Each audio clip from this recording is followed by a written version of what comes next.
ನಮಸ್ತೆ ಮಿತ್ರರೇ. ನಕ್ಷತ್ರಗಳು ತಮ್ಮ ಬೆಳಕನ್ನು ಎಲ್ಲರಿಗೂ ಹಂಚುವಂತೆ ನಿಮ್ಮ ಜ್ಞಾನವನ್ನು ಇತರರೊಂದಿಗೆ ಹಂಚಿಕೊಳ್ಳಿ. ನೀವು ಬೆಳಗಿ ಇತರರನ್ನು ಬೆಳಗಿಸಿ ಎಂದು ಹೇಳುತ್ತಾ, ಇವತ್ತು ನಾನು ನನ್ನ ಅಡಿಗೆ ಮನೆಯಲ್ಲಿ ನಮ್ಮ ಮಂಗಳೂರಿನ ಅಂದರೆ ತುಳುನಾಡಿನ ಫೇಮಸ್ ಆದ ಗೀ ರೋಸ್ಟ್, ಅಂದರೆ ಗೀ ರೋಸ್ಟನ್ನು ಬೇರೆ ಬೇರೆ ವಿಧದಲ್ಲಿ ಮಾಡ್ತೇವೆ ನಾವು. ಇವತ್ತು ನಾನು ಎಗ್ ಗೀ ರೋಸ್ಟ್ ಮಾಡ್ತಿದ್ದೇನೆ.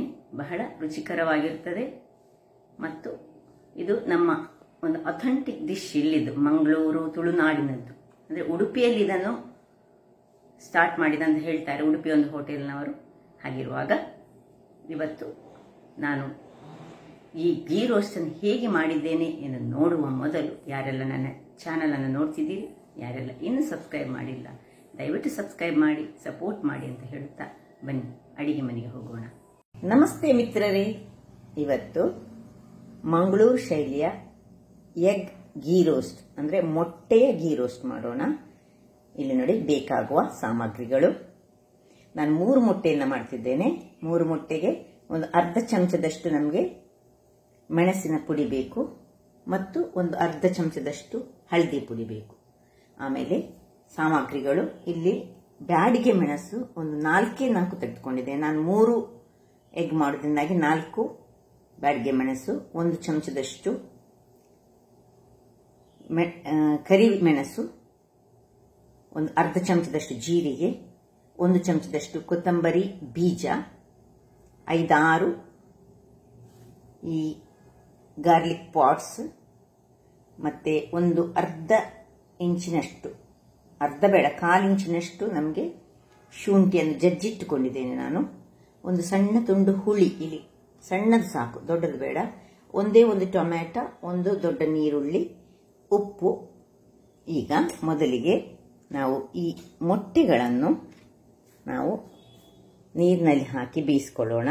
ನೀರಿನಲ್ಲಿ ಹಾಕಿ ಬೇಯಿಸುವಾಗ ನಾವು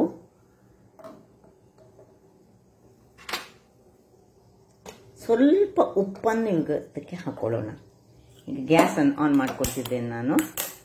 ಇದಕ್ಕೆ 1 ಕಲ್ಲಿನಷ್ಟು ಉಪ್ಪು, ಯಾಕಂದರೆ ಮೊಟ್ಟೆ ಯಾವಾಗಲೂ ಬೇಯಿಸುವಾಗ 1 ಕಲ್ಲು ಉಪ್ಪನ್ನು ಹಾಕೊಂಡ್ರೆ ಅದು ಒಡೆಯುವುದಿಲ್ಲ. ಹಾಗಾಗಿ 1 ಕಲ್ಲು ಉಪ್ಪನ್ನು ಹಾಕೊಂಡು ಮೊದಲಿಗೆ ಮೊಟ್ಟೆಯನ್ನು ಬೇಯಿಸಿಕೊಳ್ಳೋಣ. ವೀಕ್ಷಕರೇ, ಇಲ್ಲಿ ನೋಡಿ ಮೊಟ್ಟೆ ಬೇಯ್ತಾ ಇರುವ ಹಾಗೆ ನಾವಿಲ್ಲಿ ಒಂದು ಬಾಣಲೆಯನ್ನು ಇಟ್ಟುಕೊಂಡು ಮಸಾಲೆಯನ್ನು ರೆಡಿ ಮಾಡಿಕೊಳ್ಳೋಣ.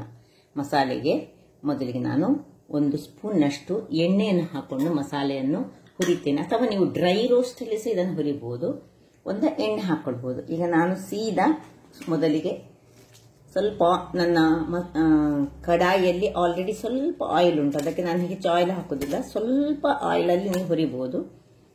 ಮೆಣಸು ಹಾಕೊಂಡಿದ್ದೇನೆ. ಮೆಣಸು ಹಾಕೊಂಡು ಈಗ ಉಳಿದಿಟ್ಟಂತಹ ಎಲ್ಲ ಶುಂಠಿಯಿಂದ ಹಿಡಿದು ಬೆಳ್ಳುಳ್ಳಿಯಿಂದ ಹಿಡಿದು ಎಲ್ಲವನ್ನು ಸಹ ಒಟ್ಟಿಗೆ ಹಾಕೊಳ್ಳೋದು ನಾವು. ಸಣ್ಣ ಉರಿಯಲ್ಲಿ ನಾವೀಗ ಇದನ್ನು ಚೆನ್ನಾಗಿ ಬಾಡಿಸಿಕೊಳ್ಳೋಣ, ಅಂದರೆ ಫ್ರೈ ಮಾಡಿಕೊಳ್ಳೋಣ. ತುಂಬ ಎಣ್ಣೆ ಹಾಕೊಳ್ಳೋದು ಬೇಡ ಈ ಹೊತ್ತಿನಲ್ಲಿ. ಮತ್ತೆ ನಾವು ಹೇಗೂ ಗೀ ರೋಸ್ಟ್ ಮಾಡಲಿಕ್ಕುಂಟು, ಆಗ ನಮಗೆ ಗೀ ಬೇಕಾಗ್ತದೆ. ಈಗ ಖಾಲಿ ನಾವು ಡ್ರೈ ರೋಸ್ಟಿನಾಗೆ ಸ್ವಲ್ಪ ಬಾಣಲೆಯಲ್ಲಿರುವ ಎಣ್ಣೆಯಲ್ಲಿಯೇ ನಾವು ಇದನ್ನು ಚೆನ್ನಾಗಿ ಫ್ರೈ ಮಾಡಿಕೊಳ್ಳೋಣ. ಸ್ವಲ್ಪ ರೋಸ್ಟ್ ಆಗಬೇಕಿದ್ದು, ಅಂದರೆ ಈ ನಮ್ಮ ಮೆಣಸು ಉಬ್ಬಿ ಬರಬೇಕು. ಜಸ್ಟ್ ಇಲ್ಲಿ ಬೇಕಿದೆ ನೀವು ಕರಿಬೇವಿನ ಸೊಪ್ಪನ್ನು ಯೂಸ್ ಮಾಡಬಹುದು. ಇಲ್ಲಿ ನೋಡಿ ಆಗ್ತಾ ಉಂಟು. ಸಣ್ಣ ಉರಿ ಇಟ್ಟುಕೊಂಡಿದ್ದೇನೆ ನಾನು, ದೊಡ್ಡ ಉರಿ ಇಟ್ಟುಕೊಂಡ್ರೆ ಕರೆಕ್ಟ್ ಹೋಗ್ತದೆ. ವೀಕ್ಷಕರೇ, ಇಲ್ಲಿ ನೋಡಿ ಇದು ಸಾಕು, ಇಷ್ಟು ಒಳ್ಳೆ ಫ್ರೈ ಆಗಿದೆ ನೋಡಿ, ಮೆಣಸೆಲ್ಲ ಉಬ್ಬಿ ಬಂದಿದೆ. ಈಗ ಇದನ್ನು ನಾನು ಆಫ್ ಮಾಡಿಕೊಂಡು ತಣ್ಣಗಾಗಲಿಕ್ಕೆ ಬಿಡ್ತೇನೆ, ಆಮೇಲೆ ನಾವು ಗ್ರೈಂಡ್ ಮಾಡೋಣ. ಮಿತ್ರರೇ, ಇಲ್ಲಿ ನೋಡಿ ಇದು ಒಳ್ಳೆ ತಣ್ಣಗಾಗಿದೆ. ಈಗ ಇದನ್ನು ನಾವು ದಂಟನ್ನು ತೆಗೆದುಕೊಳ್ಳೋಣ. ದಂಟನ್ನು ತೆಗೆದುಕೊಂಡು ಇಲ್ಲಿ ನೋಡಿ ಎಗ್ ಸಹ ಬೆಂದಿದೆ. ಈಗ ಇದನ್ನು ತಣ್ಣಗಿನ ನೀರಿಗೆ ನಾವು ಇದನ್ನು ಶಿಫ್ಟ್ ಮಾಡಿಕೊಳ್ಳೋಣ. ಒಂದೊಂದೇ ಎಗ್ಗನ್ನು, ಯಾಕೆ ಹೇಳಿದರೆ ಎಗ್ಗನ್ನು ಬೆಂದಾದ ಕೂಡಲೇ ನಾವೇನು ಮಾಡಬೇಕು, ತಣ್ಣಗಿನ ನೀರಿನಲ್ಲಿ ಹಾಕೊಂಡ್ರೆ ಅದರ ಸಿಪ್ಪೆ ತೆಗಿಲಿಕ್ಕೆ ಬಹಳ ಸುಲಭವಾಗಿ ಬರ್ತದೆ. ಮತ್ತು ಎಗ್ಗಲ್ಲಿ ನಾವು ಬೇಯಿಸುವಾಗ ನೀವು ನೋಡಬೇಕು, ಎಗ್ ಯಾವಾಗಲೂ ನೀರಿನ ತಳಕ್ಕೆ ಹೋಗಬೇಕು. ಅಂದ್ರೆ ಮೇಲಿಂದ ತೇಲಿದ್ರೆ ಎಗ್ ಹಾಳಾಗಿದೆ ಎಂದ ಅರ್ಥ. ನಾವು ಬೇಯಿಸ್ಲಿಕ್ಕೆ ಹೋಗುವಾಗ ಯಾವತ್ತೂ ನಾವು ಅದನ್ನೊಂದು ನೋಡಿಕೊಳ್ಬೇಕು. ಈಗ ಇದನ್ನು ತಣ್ಣಗಿನ ನೀರಲ್ಲಿ ಹಾಕಿ ಪಕ್ಕಕ್ಕಿಟ್ಟುಕೊಳ್ಳೋಣ. ಇಲ್ಲಿ ನಾವು ಈ ತಣ್ಣಗಾದಂತಹ ಈ ಮಸಾಲೆಗೆ ನಾವು ಸ್ವಲ್ಪ ಹುಳಿಯನ್ನು ಹಾಕೊಳ್ಳೋಣ. ಇದೆಲ್ಲವನ್ನು ಇದಕ್ಕೆ ಶಿಫ್ಟ್ ಮಾಡಿ, ನಾನು ತುಂಬಾ ಮಾಡಲಿಲ್ಲ, ಯಾಕಂದ್ರೆ ನಾನು ಮೂರೇ ಎಗ್ಗಿಗೆ ಮಾಡಿದ್ದೇನೆ. ನೀವು ಬೇಕಿದ್ರೆ ಒಂದು 6 ಎಗ್ 10 ಎಗ್ ಮಾಡುವಾಗ ಸ್ವಲ್ಪ ಮೆಣಸಿನ ಕ್ವಾಂಟಿಟಿ ಮತ್ತು ಈ ಸಾಂಬಾರ ಪದಾರ್ಥಗಳ ಕ್ವಾಂಟಿಟಿಯನ್ನು ಹೆಚ್ಚು ಮಾಡಿಕೊಳ್ಳಿ. ಯಾಕಂದ್ರೆ ಕೊತ್ತಂಬರಿ ಮತ್ತು ಜೀರವನ್ನು ಸ್ವಲ್ಪ ಹೆಚ್ಚು ಹಾಕಬೇಕಾಗ್ತದೆ ಹೆಚ್ಚಿನ ಪ್ರಮಾಣದಲ್ಲಿ ಮಾಡುವುದಾದ್ರೆ. ಹೀಗೆ ಇದಕ್ಕೆ ಹಾಕೊಂಡು ಇದಕ್ಕೆ ಸ್ವಲ್ಪ ಹುಳಿ ಮತ್ತು ಹಳದಿಯನ್ನು ಹಾಕೊಳ್ತಿದ್ದೇನೆ. ಚೂರೇ ಚೂರು ಹಳದಿ ಸಾಕು ನೋಡಿ. ಉಳಿದ ಹಳದಿ ನಮಗೆ ಬೇಕು. ಇದರಲ್ಲಿ ಅರ್ಧ ಚಮಚದಲ್ಲಿ 1/4 ಚಮಚದಷ್ಟು ಹಾಕಿ ಇದಕ್ಕೆ ಸ್ವಲ್ಪ ನೀರನ್ನು ಹಾಕಿ ನಾನು ಒಳ್ಳೆ ಒಂದು ಚೆನ್ನಾದ ಪೇಸ್ಟ್ ಅನ್ನು ಮಾಡಿ ತರ್ತೇನೆ. ಇಲ್ಲಿ ನೋಡಿ ವೀಕ್ಷಕರೇ, ಒಳ್ಳೆ ಫೈನ್ ಆದ ಪೇಸ್ಟ್ ನೋಡಿ ಹೇಗೆ ಫೈನ್ ಆಗಿದೆ. ಇಷ್ಟು ಫೈನ್ ಆಗಬೇಕು. ಫೈನ್ ಆದ ಪೇಸ್ಟ್ ರೆಡಿ ಆಗಿದೆ. ಇದನ್ನು ಹೀಗೆ ಪಕ್ಕಕ್ಕೆ ಇಟ್ಕೊಳ್ಳೋಣ. ಇಲ್ಲೀಗ ಮೊಟ್ಟೆಯ ಸಿಪ್ಪೆಯನ್ನು ನಾವು ತೆಗೆದುಕೊಳ್ಳೋಣ.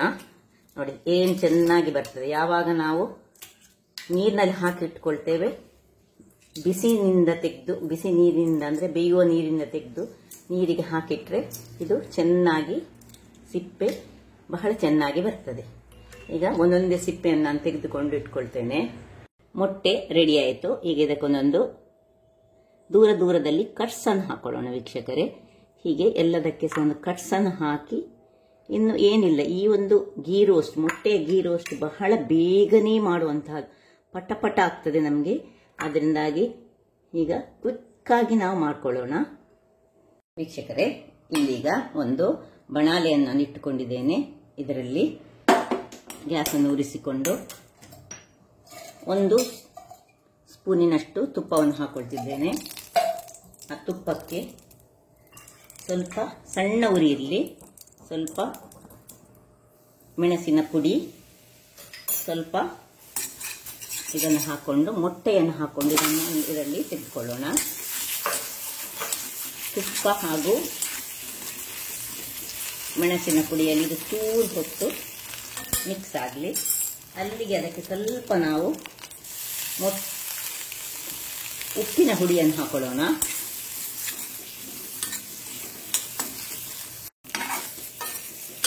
ಇದು ಇಷ್ಟ ಆಗುವಾಗ ನೋಡಿ ಹೀಗೆ ಸ್ವಲ್ಪ ಕಲರ್ ಬಂದರೆ ಸಾಕು.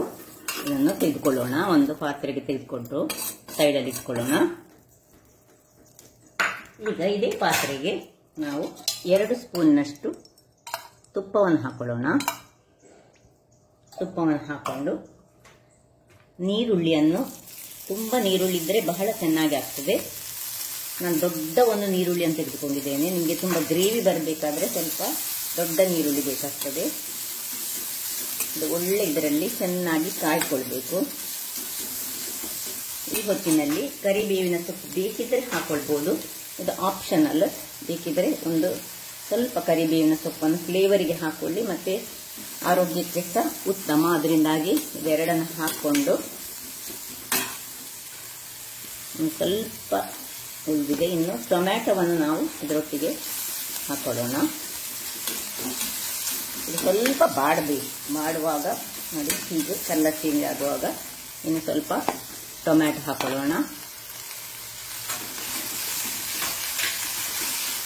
ಅದರೊಟ್ಟಿಗೆ ಸ್ವಲ್ಪ ಉಪ್ಪನ್ನು ಹಾಕೊಳ್ಳೋಣ ರುಚಿಗೆ ತಕ್ಕಷ್ಟು. ಆಗ ನೀರುಳ್ಳಿ ಬೇಗನೆ ಬಾಡ್ತದೆ ಹಾಗೂ ಟೊಮೆಟೊ ಸಹ ಬೇಗನೆ ಬಾಡ್ತದೆ. ಈ ಹೊತ್ತಿನಲ್ಲಿ ನೀರೇನು ಸೇರಿಸ್ಕೊಳ್ಳೋದು ಬೇಡ.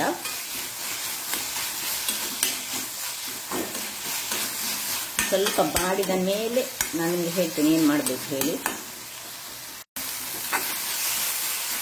ಇಷ್ಟು ಆಗುವಾಗ 1 ಅಥವಾ 2 ಕಾಯಿ ಮೆಣಸು ಸ್ಲಿಚ್ ಮಾಡಿದಂಥದ್ದನ್ನು ಹಾಕೊಳ್ಳಿ.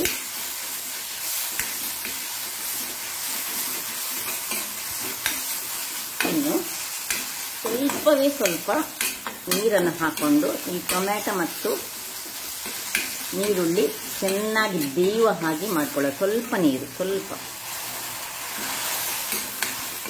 ಹಾಕಿ 1-2 ನಿಮಿಷ ಇದನ್ನು ಮುಚ್ಚಿಟ್ಟುಕೊಳ್ಳೋಣ. 2 ನಿಮಿಷಗಳ ಕಾಲ ಸಣ್ಣ ಉರಿಯಲ್ಲಿ ಅದು ಸ್ವಲ್ಪ ಬೇಯಲಿ. ವೀಕ್ಷಕರೇ ನೋಡಿ, ಇಷ್ಟು ಬೇಯುವಾಗ ನೋಡಿ ನೀರೆಲ್ಲ ಆರಿದೆ. ಈಗ ನಾವು ಮಾಡಿಟ್ಕೊಂಡಂತಹ ಮಸಾಲವನ್ನು ಇದಕ್ಕೆ ಹಾಕೊಳ್ಳೋಣ.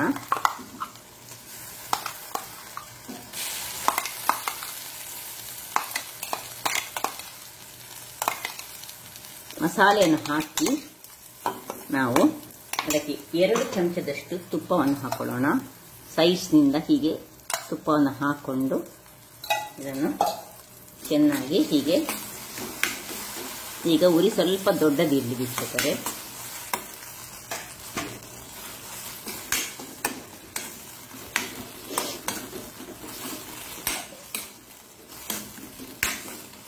ಇದು ಕೇವಲ 3 ಎಗ್ಗಿನಿಂದ ಮಾಡೋದ್ರಿಂದಾಗಿ ನಾನು ಸ್ವಲ್ಪ ಮಸಾಲೆ ಮಾಡ್ಕೊಂಡಿದ್ದೇನೆ. ನೀವು ಬೇಕಿದ್ರೆ ಹೆಚ್ಚು ಮಸಾಲೆ ಮಾಡ್ಕೊಳ್ಬಹುದು.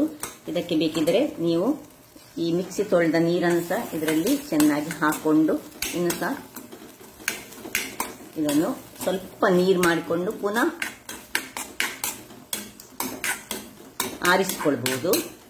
ಆದಷ್ಟು ಸಣ್ಣ ಉರಿಯಲ್ಲಿ, ಸುರಿಗೆ ಸ್ವಲ್ಪ ದೊಡ್ಡ ಉರಿ ಸಣ್ಣ ಉರಿ ಮಾಡಿಕೊಂಡು ಇದನ್ನು ಚೆನ್ನಾಗಿ ಹೀಗೆ ಮಿಕ್ಸ್ ಮಾಡಿಕೊಳ್ಳಿ. ಇಲ್ಲಿ ನೋಡಿ ವೀಕ್ಷಕರೇ, ಈಗ ಈ ಮಸಾಲೆಯ ಕಲರ್ ಚೇಂಜ್ ಆಗ್ತಾ ಬರುವಾಗ ಇನ್ನು ಒಂದು ಸ್ವಲ್ಪ ತುಪ್ಪ, ಇದು ಗೀ ರೋಸ್ಟ್ ಆದ್ರಿಂದಾಗಿ ಸ್ವಲ್ಪ ತುಪ್ಪ ಬೇಕಾಗ್ತದೆ, ಹಾಕೊಳ್ಳಿ. ಆದಷ್ಟು ಈ ಮಸಾಲೆ ಏನಾಗಬೇಕು ಹೇಳಿದ್ರೆ ಈ ತುಪ್ಪದಲ್ಲೇ ಒಳ್ಳೆ ಫ್ರೈ ಆಗಬೇಕು.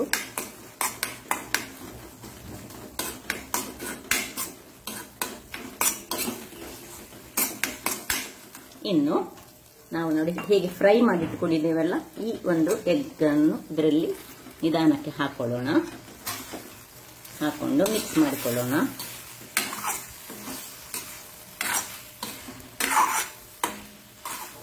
ಇದೆಲ್ಲ ಬ್ಯಾಚುಲರ್ಸ್ ಒಬ್ಬೊಬ್ಬರೇ ಇರುವವರಿಗೆ ಇದು ಬಹಳ ಸೂಕ್ತ, ಉತ್ತಮ. ಈ ಮಸಾಲೆಯನ್ನು ನೀವು ತುಂಬಾ ಮಾಡಿಟ್ಟುಕೊಂಡು ಫ್ರಿಜ್ ನಲ್ಲಿ ಇಟ್ಕೊಂಡ್ರೆ ನಿಮ್ಗೆ ಯಾವಾಗ ಬೇಕು ಆಗ ಈ ಗೀ ರೋಸ್ಟ್ ಅನ್ನು, ಮೊಟ್ಟೆ ಗೀ ರೋಸ್ಟ್ ಮಾಡಿಕೊಳ್ಬಹುದು. ಸ್ವಲ್ಪ ನಿಧಾನಕ್ಕೆ, ಈ ಒಂದು ಮೊಟ್ಟೆ ಸ್ವಲ್ಪ ಸಾಫ್ಟ್ ಆದ ಕಾರಣ ನಿಧಾನಕ್ಕೆ ಇದನ್ನು ಹೀಗೆ ಮಾಡಿಕೊಳ್ಳಿ. ಆಯ್ತು, ಗೀ ರೋಸ್ಟ್ ರೆಡಿ ಆಯ್ತು. ಇಲ್ಲಿ ನೋಡಿ ಏನ್ ಚೆನ್ನಾಗಿ ಬಂದಿದೆ. ಈಗ ಇದರಲ್ಲಿ 1 ನಿಮಿಷಗಳ ಕಾಲ ಇದನ್ನು ನಾವು ಜಸ್ಟ್ 1 ನಿಮಿಷ ಇದನ್ನು ಹೀಗೆ ಇಟ್ಟು ಸಣ್ಣ ಉರಿಯಲ್ಲಿ ನಾವು ಬೇಯಿಸಿಕೊಳ್ಳೋಣ. 1 ನಿಮಿಷಗಳ ಬಳಿಕ ನೋಡಿ ವೀಕ್ಷಕರೇ ಹೇಗೆ ಬಂದಿದೆ ನೋಡಿ. ಈಗ ಗ್ಯಾಸ್ ಸ್ವಿಚ್ ಆಫ್ ಮಾಡ್ಕೊಳ್ಳೋಣ. ರೆಡಿ ಆಯಿತು, ನಮ್ಮ ಮಸಾಲೆ ರೆಡಿಯಾಗಿದೆ. ಎಗ್ ಗೀ ರೋಸ್ಟ್ ರೆಡಿಯಾಗಿ ಉಂಟು. ಈಗ ಯಾವ ಪಾತ್ರೆಯಲ್ಲಿ ನಾನಾಗ ತೆಗೆದುಕೊಂಡಿದ್ದೆ ನೋಡಿ, ಅದೇ ಪಾತ್ರೆಯಲ್ಲಿ ನೀವು ಇದನ್ನು ಸರ್ವ್ ಮಾಡ್ಕೊಳ್ಬಹುದು, ತಿನ್ಬಹುದು, ಏನು ಮಾಡ್ಕೊಳ್ಬಹುದು. ನೋಡಿ ಏನ್ ಚೆನ್ನಾಗಿ ಬಂದಿದೆ ನೋಡಿ. ಇದರ ಮೇಲೆ ನಿಮ್ಮ ಹತ್ರ ಕೊತ್ತಂಬರಿ ಸೊಪ್ಪು ಇದ್ರೆ ಹಾಕೊಳ್ಬಹುದು, ಇಲ್ಲದಿದ್ರೆ ಪರವಾಗಿಲ್ಲ. ಸೀದಾ ಇಷ್ಟು ರೆಡಿ ಆಯಿತು. ನೋಡಿದ್ರಲ್ಲ ವೀಕ್ಷಕರೇ, ಎಷ್ಟೊಂದು ಸುಲಭ ವಿಧಾನದಲ್ಲಿ ಒಂದು ಎಗ್ ಗೀ ರೋಸ್ಟ್ ಅನ್ನು ನಾವು ನಮ್ಮ ಮನೆಯಲ್ಲಿ ತಯಾರಿಸಬಹುದು ಎಂದು. ಬಹಳ ರುಚಿಕರವಾಗಿರುತ್ತದೆ ಹಾಗೂ ಪರಿಮಳಯುಕ್ತವಾಗಿರುತ್ತದೆ.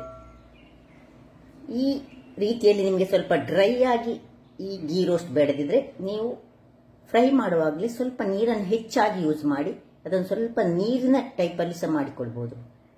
ಅಥವಾ ಹೆಚ್ಚು ಮಸಾಲೆಯನ್ನು ಮಾಡಿ ನೀವು ಇದನ್ನು ಫ್ರಿಜ್ ಅಲ್ಲಿ ಸ್ಟೋರ್ ಮಾಡಿ ಇಟ್ಕೊಂಡು ನಿಮಗೆ ಯಾವಾಗ ಬೇಕು ಆಗ ಇದನ್ನು ಮಾಡಿಕೊಳ್ಬಹುದು. ಹಾಗಾದ್ರೆ ನನ್ನ ಈ ಕುಕಿಂಗ್ ಚಾನಲ್ ನಿಮಗೆ ಇಷ್ಟ ಆದರೆ ಬೋಳೂರು ಸುವರ್ಣ ಚಾನಲ್ ಅನ್ನು ಲೈಕ್ ಮಾಡಿ, ಶೇರ್ ಮಾಡಿ ಹಾಗೂ ಸಬ್ಸ್ಕ್ರೈಬ್ ಮಾಡಿ ಹಾಗೂ ನನ್ನ ಇನ್ಸ್ಟಾಗ್ರಾಮ್ ಪೇಜ್ ಅನ್ನು ಫಾಲೋ ಮಾಡಿ. ಧನ್ಯವಾದಗಳು.